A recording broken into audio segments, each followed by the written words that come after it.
एक लड़की ने प्रमोशन के लिए ऐसा क्या किया। Hindi suspense story. लोग कहते हैं कि हमें सबके साथ दोस्ती बनाए रखनी चाहिए और किसी को अपना दुश्मन नहीं बनाना चाहिए, लेकिन कभी कभी लोग बिना किसी कारण के ही हमारे दुश्मन बन जाते हैं। मेरे साथ भी ऐसा ही हुआ है। मैंने नए ऑफिस में ज्वाइन किया है। मेरा नाम प्रिया है और मैं 23 साल की हूँ। मेरे बॉस 40 के हैं और शादीशुदा हैं। ऑफिस में 80 से 100 लोग काम करते हैं। मेरी इंग्लिश अच्छी होने के कारण मुझे प्रेजेंटेशन और बाकी काम में कोई प्रॉब्लम नहीं होती थी। मेरे बॉस ने मेरे इंटरव्यू लिया था। उन्होंने ही मेरा रोल बताया। कुछ ही दिनों में वे मेरे काम से प्रभावित हुए और मुझे नई नई जिम्मेदारियां देने लगे। मैंने उन्हें चुनौतियों के रूप में लेते हुए अच्छे से निभाया। लोग जलने लगते हैं। अगर वे आपकी बराबरी नहीं कर सकते तो फिर आपकी बुराई करके आपको परेशान करने की कोशिश करते हैं। हर ऑफिस में ऐसे लोग होते हैं। जब मैंने ऑफिस ज्वाइन किया था तब सैलरी को लेकर बात हुई। बॉस ने कहा था कि अगर मेरा काम अच्छा लगा तो 6 महीने के बाद मेरी सैलरी बढ़ा दी जाएगी। बॉस मेरे काम से प्रभावित हुए और मेरी सैलरी को बढ़ा दिया गया। अब यह बात हमारे ऑफिस के अकाउंटेंट से होते हुए ऑफिस के सारे स्टाफ तक पहुंच गई थी। ऑफिस में पहले से ही कई लोगों को मैं खटक रही थी।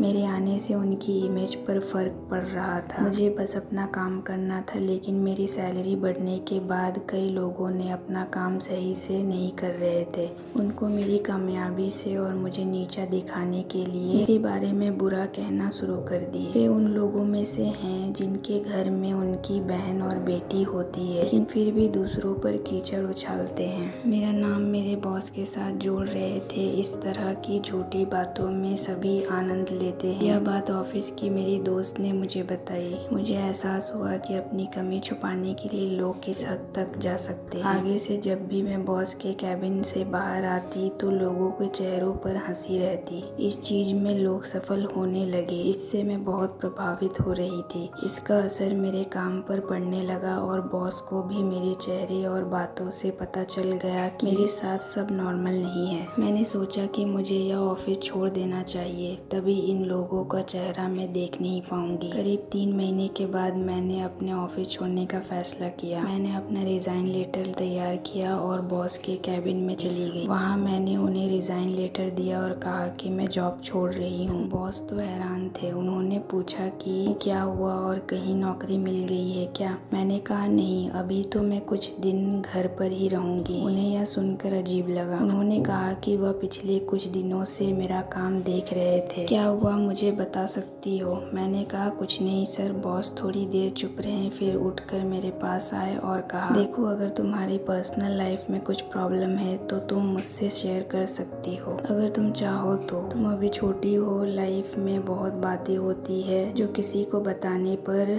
सॉल्व हो सकती है, अगर नहीं तो अपना बड़ा भाई समझकर मुझे बता दो। जब उन्होंने यह कहा तो मेरी आंखों में आंसू आ गए। मैंने उन्हें ऑफिस में होने वाली बातों के बारे में बताया। सारी बातें सुनकर उन्होंने कहा एक झूठ की वजह से तुम भागना चाहती हो। मुझे बताओ कौन है वो लोग। हमारे ऑफिस में किसी भी तरह के टॉर्चर को माफ नहीं किया जाता है। मैंने कहा ऐसे मुझे किसी ने डायरेक्ट नहीं कहा। उन्होंने कहा लेकिन मैं इतना गारंटी से कह सकता हूँ कि जहाँ भी तुम जॉब करोगी वहाँ भी ऐसे लोग होंगे। ऐसे लोग हर जगह मिलेंगे। हर जगह लोग ऐसे ही होते हैं। पहले लोग तुम्हारी बराबरी करने की कोशिश करेंगे, फिर जब वो नहीं कर पाते तो वो बुराई करते हैं। फिर भी अगर तुम्हें फर्क नहीं पड़ता तो तुम अपना काम करती रहो। वो खुद ही हार मानकर चुप हो जाएंगे। तुम्हें अभी भी नौकरी छोड़नी है तो तुम जा सकती हो, लेकिन जब तक तुम कमजोर बनकर रहोगी तब तक भागने वाले लोग तुम्हें भगाते रहेंगे। उनकी बातों से मुझ में एक नई शक्ति आई और मैंने अपना फैसला बदल दिया। मैं अभी भी उसी ऑफिस में हूँ, लेकिन कई लोगों को ऑफिस छोड़कर जाना पड़ा। उस दिन के बाद बॉस सख्त हो गए। आखिर इस तरह की बकवास से हर भले इंसान को फर्क पड़ेगा। शायद उनका यह तरीका था सबको चुप करने और सबक सिखाने का। इन सब बातों से मैंने बहुत कुछ सीखा कि अगर बुरे लोग हैं तो मेरे जैसे भले लोग भी तो हैं, और अगर आप अच्छे हैं तो आपका साथ देने के लिए भगवान किसी न किसी को भेजता ही है। आशा करती हूँ यह वीडियो आपको पसंद आया होगा। इस वीडियो पर आपकी क्या राय है हमें कमेंट कर जरूर बताएं। वीडियो पसंद आया तो लाइक और शेयर करना बिल्कुल ना भूलें। चैनल पर नए हो तो चैनल को सब्सक्राइब जरूर कीजिए। वीडियो देखने के लिए, कहानी सुनने के लिए आपका बहुत बहुत धन्यवाद।